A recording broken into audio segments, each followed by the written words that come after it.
अब हामी चाहिँ आज तपाईँलाई प्रेम गीत 2 को जुन सुटिङ भइरहेको स्थलमा लिएर आइरहेका छौँ। जुन यहाँले घर देख्न सक्नुहुन्छ बाहिरबाट चाहिँ थोरै घर देखाइदिनु होला, मिल्छ भने सबै देखाइदिनुहोस्। यस, यो घरभित्र चाहिँ यति बेला प्रेम गीत 2 को सुटिङ चलिरहेको छ। बाहिर नै म देखिरहेको छु क्यामेराम्यान हुनुहुन्छ, सरी क्यामेराम्यान उहाँ चाहिँ मेकअप म्यान हुनुहुन्छ,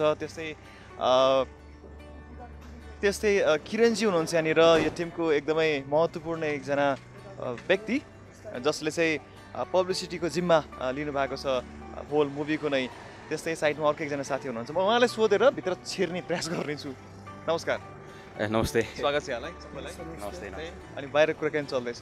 हजुर, कुराकानी त्यही अब फिल्मको सुटिङ अन्तिम चरणमा छ।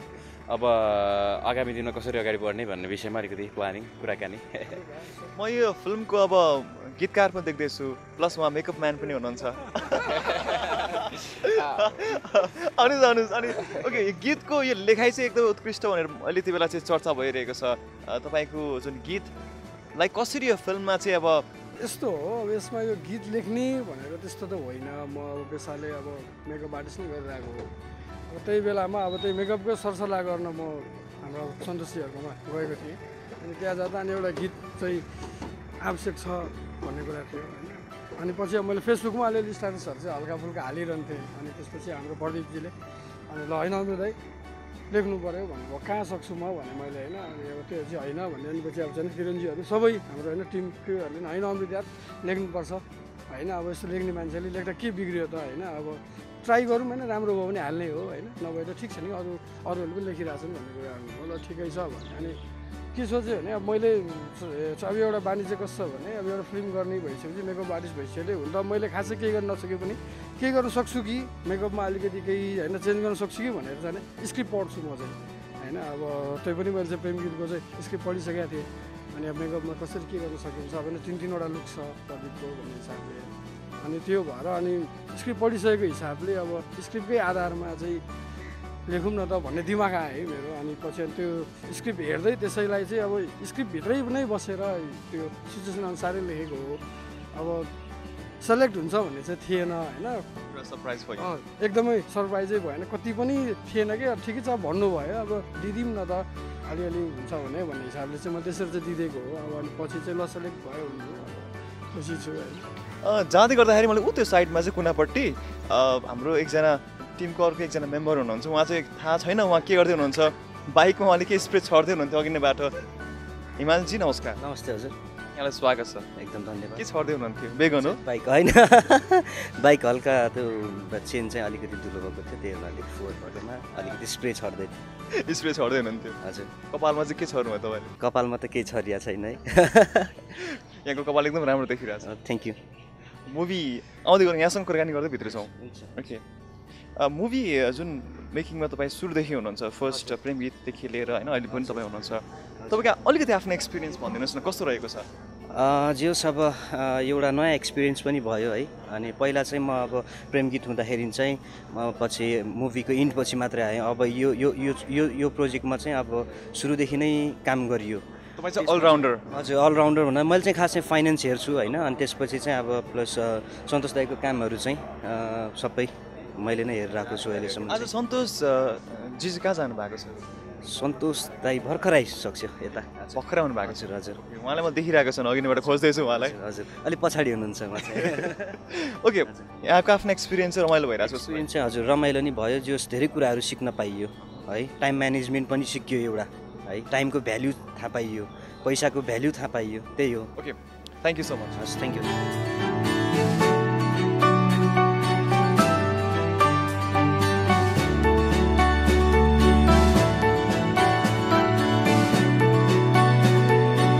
प्रेम गीत 2 को टिमको लागि चाहिँ खाना पाकिरहेको छ यति बेला। खानामा के पाकेको छ त्यो हामी यहाँलाई देखाउन गइरहेका छौँ। अहिले के पाकिरहेको छ? अहिले दाल पाकिरहेको छ अहिले, अनि मासु साग तरकारीहरू चाहिँ पाकिसक्यो।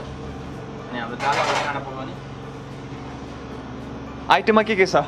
आइटममा हाम्रो चिकन छ, अनि साग र आलु मिक्स तरकारी छ, अनि टोफु छ भेजलाई, अनि दाल भयो, अचार भयो, अनि त्यो यति धेरै आइटम। हजुर, त्यस्तै छ।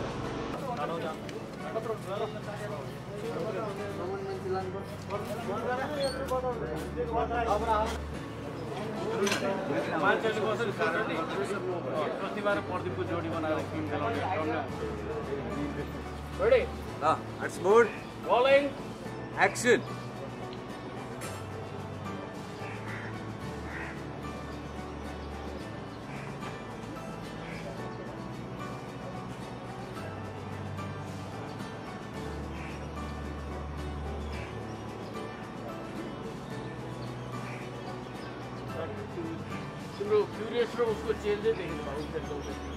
र अगाडि आउने क्रममा ठ्याक्कै म चेयरमा बसिरहेको देखिरहेको छु। यति बेला चाहिँ अष्टम अर्जुन हुनुहुन्छ, उहाँ नेपालको निकै नै पपुलर फाइट डिरेक्टर। यहाँलाई स्वागत छ। नमस्ते। यो फिल्मको फाइटको बारेमा भनिदिनुहोस्। यसको फाइटको बारेमा भन्नुपर्दाखेरि चाहिँ पहिलो जुन प्रेम गीत गराएको थियो त्यसमा चाहिँ फाइट थिएन। यसमा चाहिँ हल्का फाइटको सिक्वेन्सहरू मिक्स गरेर चाहिँ फाइट भन्दा पनि रियलिस्टिक फाइट हो जुन हामी यसमा अहिले गर्दैछौँ। त्यो रियल टाइपको र अन्डरग्राउन्ड फाइट टाइपको जुन भनौँ न इलिगल त्यो फाइटहरू यसमा गर्ने प्लानिङ गरेका छौँ, सरसल्लाह गरेका छौँ हामीले। डिफ्रेन्ट कतिको छ? यस्तो अब अरू फिल्महरूमा हामीले फाइट गर्दाखेरि चाहिँ अब फ्यान्टास्टिक जस्तै अब भन्दाखेरि साउथ टाइपको हुन्छ नि, अब हुनै नसक्नेहरू त्यसरी देखाइन्छ।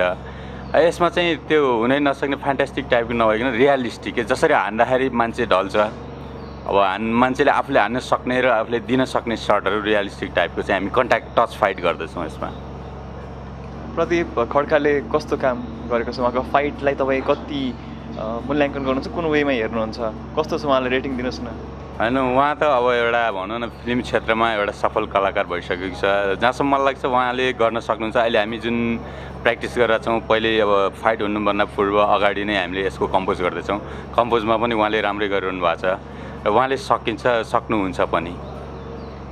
ओके, तपाईँ के भन्न चाहनुहुन्छ अन्तिममा चाहिँ उसको बारेमा, फिल्मको बारेमा? वान चाहिँ म अन्तमा नेपाली अब मेरा दाजुभाइ दिदीबहिनी बुवा आमादेखि लिएर प्यारा दर्शकहरूलाई यो भन्न चाहन्छु कि नेपाली सिने जगतलाई माया गरिदिनुहोस् र केही हामीमा केही कमजोरी छ भने ती कमजोरीहरू चाहिँ औलाइदिनु भन्न चाहन्छु।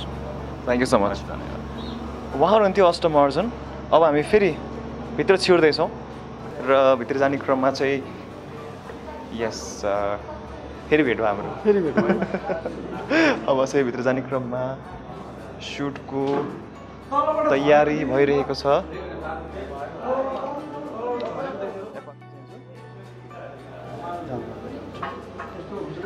नमस्कार। धन्यवाद छ। आराम छ एकदम। अनि भित्र सुट भइरहेको रहेछ। इन्डोर सुट भइरहेको। सुटदेखि हजुरले खोज्दै थियो बाहिर जानुभएको थियो हजुर एकछिन?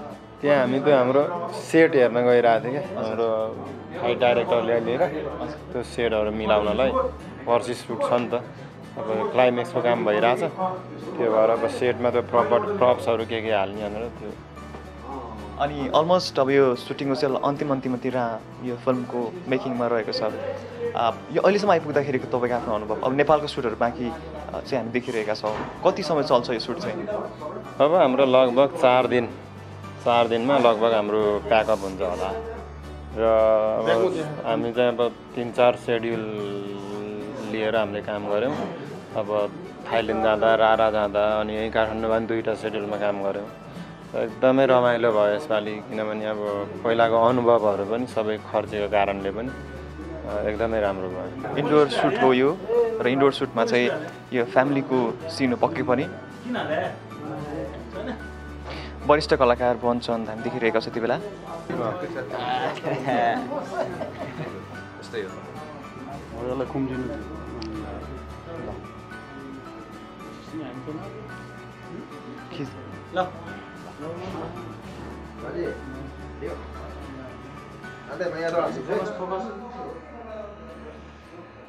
यति बेला सुटिङ टेकको काम भइरहेको छ।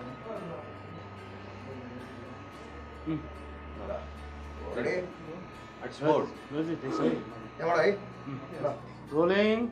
Action.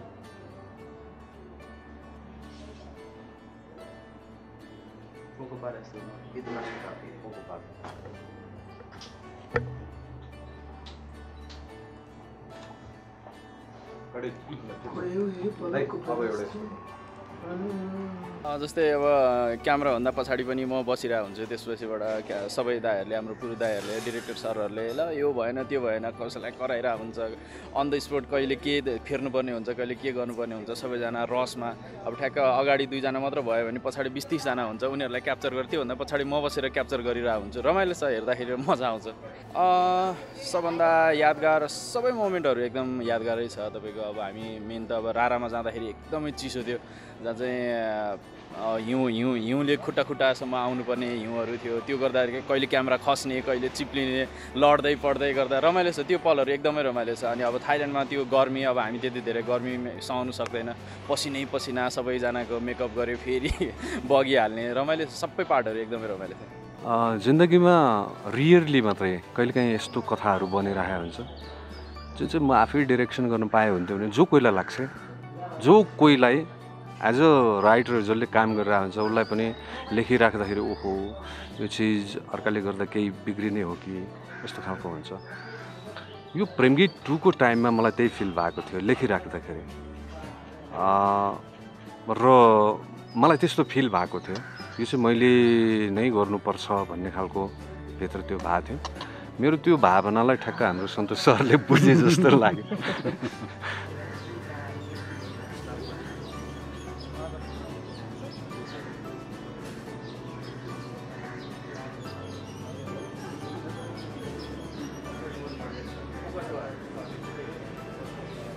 हुन त मसँग पहिला यसको आइडिया मात्रै थियो, हाम्रो भेटघाट भयो। भेटघाट भइसकेपछि उहाँहरू पनि थाइल्यान्ड र नेपालको उसमा काम गर्ने भनेर प्लान गरिराख्नु भएको थियो। मसँग चाहिँ कस्तो भने नेपाल, थाइल्यान्ड र बर्मासम्मको एउटा आइडिया थियो। अनि मैले सुनाइसकेपछि लयरलाई तपाईँको पनि हाम्रो पनि आइडिया मर्ज गरौँ भन्ने खालको कुरा भयो। अनि एउटा मेरो सर्ट फिल्म थियो, त्यही क्रममा मैले उहाँहरूलाई देखाउने मौका मिल्यो मलाई। खास गरी ठकुरी सहयोग सञ्जालको अध्यक्ष पनि हुनुहुन्छ उहाँले नै एउटा अर्गनाइज गर्नुभयो। त्यो चाहिँ एजुकेसनल मुभी थियो अहिलेको बच्चाहरूको लागि। अनि उहाँले चाहिँ स्पेसल्ली उहाँको इनिसिएसनमा त्यो चाहिँ स्क्रिनिङ भयो। त्यो बेला सन्तोष सर आउनुभयो। सन्तोष सर आइसकेपछि ओहो आफ्नै फ्यामिलीमा यति राम्रो डाइरेक्टर रहेछ, म कहाँ अब अरूलाई भनेर ल तपाईँ डिरेक्टर भनिदिनु भयो। त्यहाँ म टुवा परेँ है, अन द स्पट। तर त्योभन्दा अगाडि राइटिङमा चाहिँ मेरो कुरा भइरहेको थियो। एज अ राइटर मैले काम गर्नुपर्छ भन्ने खालको कुरा चाहिँ भइरहेको थियो। तर त्यही सर्ट मुभी हेरेर होइन सर, त्यसपछि हामीले डिसिजन उहाँले ठक्कै गरिदिइहाल्नु भयो। सडनली यो चाहिँ एउटा सरप्राइज जस्तो पनि हाल्नु भयो। सरप्राइज अलिकति केही भन्नुहुन्छ कि त्यो विषयमा? अब प्रेम गीत 2 को कथा, 2लाई कसले निर्देशन गर्ने, धेरै बजारमा परिचर्चा भइरहेको थियो। हामीहरू आफ्नै गृह कार्यमा व्यस्त रहँदै गर्दाखेरि अनि जब रामचरण सरको पनि एउटा बर्माको, थाइल्यान्डको, नेपालको कथा जोडेर एउटा चलचित्र लेख्ने सोचाइमा हुँदा हामी डिरेक्सनको बारेमा पनि कुरा गर्दाखेरि उहाँको सर्ट मुभी हेरिसकेपछि हामीले के सोच्यौँ, नर्मल्ली एउटा स्क्रिप्ट राइटर पनि राम्रो डिरेक्टर हुनसक्छ भन्ने विचार गऱ्यौँ र हामीले तत्काल डिसिजन गरेको। हामीले यो टोटली थाइल्यान्डमा सुट गऱ्यौँ, कोसिचान भन्ने आइल्यान्डमा। अनि त्यसपछि थाइल्यान्डमा अब धेरै बलिउडको, हलिउडको फिल्महरू सुटिङ भइसकेको थियो। अनि त्यसपछि नेपाली अडियन्सले चाहिँ सबै हेरिसक्नु भयो। अब त्योभन्दा बेटर गरेर नदेखाइकन त फेरि त्यहाँ गएर खिच्नुको केही औचित्य नै रहेन होइन। त्यो भएको भएर हामीले चाहिँ एकदम हार्डवर्क गऱ्यौँ, लोकेसन हन्टिङदेखि लिएर। त्यसको लागि हामी 2-3 पल्टै थाइल्यान्ड पनि गयौँ। त्यो गरेर अनि त्यसपछि सुटिङकै क्रममा चाहिँ अब बाहिरको ठाउँमा उहाँहरूले हामीलाई हेर्ने नजर पनि कस्तो भने फिल्म भन्नासाथ अब उनीहरूकोमा आउनुहुन्थ्यो बिग बजेट फिल्महरू एकदम हुन्छ नि त, हामीलाई पनि त्यही अनुसारले पैसा एकदम हेभिली पे गर्नुपर्ने प्रोडक्सनको टिमबाट। अनि तर त्यसको रिटर्नमा चाहिँ फेरि एकदम राम्रो ट्रिट पाउने सबै भयो। तर त्यसको बावजुद अब हामीलाई काम गर्न गाह्रो भएको भनेको चाहिँ पर्सनल्ली गाह्रो त त्यस्तो भन्दा त भएन, तर अब त्यो सुटिङ गर्दाखेरि एजमा बस्नुपर्ने, मलाई फेरि त्यति म नन स्विमर हो त्यति आउँदैन होइन। बोटिङको सिनहरू छ नि, त्यो चाहिँ फ्लोटिङ मार्केटको भयो। तर जुन त्यो अर्को हामी एकदम एजमा बसेर क्लिफमा बसेर हामीले सिन गरेछौँ राइट समुद्रको छेउमा। हजुर हजुर। अनि फर्स्ट ओपनिङ सटहरू, अनि त्यतिखेर त्यो खस्ला लाग्छ है अझ। अनि एउटा फर्स्टमा चाहिँ नि म त तिम्रो प्रेम हुने भन्दा यस्तो जन्जिर जाने ठाउँमा त्यतिखेर बसेर यसरी उठेर हात यस्तै गर्नुपर्छ, त्यो अरे लड्ला भन्ने कति डर लागेको थियो।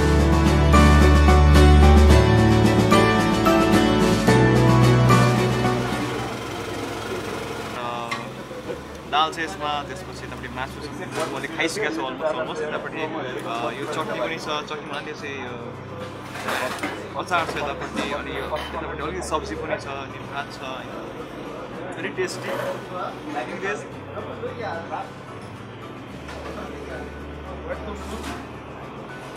र आज अलिक कम आइटम बनेको अरे, हतार भएको हुनाले अझै धेरै आइटम बन्छ। मलाई फेरि जानकारी प्राप्त भएको छ। मलाई चाहिँ साह्रै मन परायो, खाइसकेपछि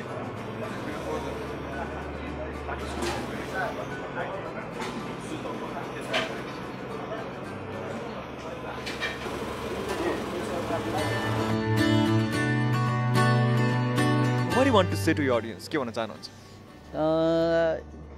त्यही हो, तपाईँहरूले एकदम माया गरिराख्नु भएको छ, सपोर्ट गरिराख्नु भएको छ। म कमेन्टहरू हेर्छु युट्युबमा पनि, अनि त्यसपछि मेसेज आउँछ फेसबुकमा, इन्स्टामा।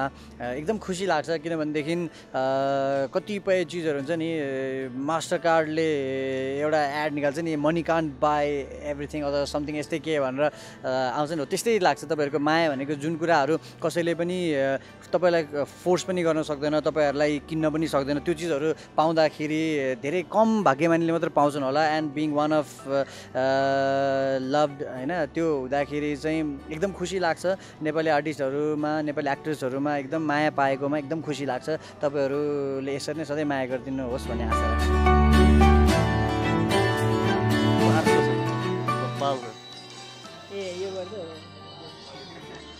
मेरो भन्नु तिमी मात्रै छैन केही आफ्नो भन्नु, मेरो भन्नु तिमी मात्रै छैन कोही आफ्नो भन्नु.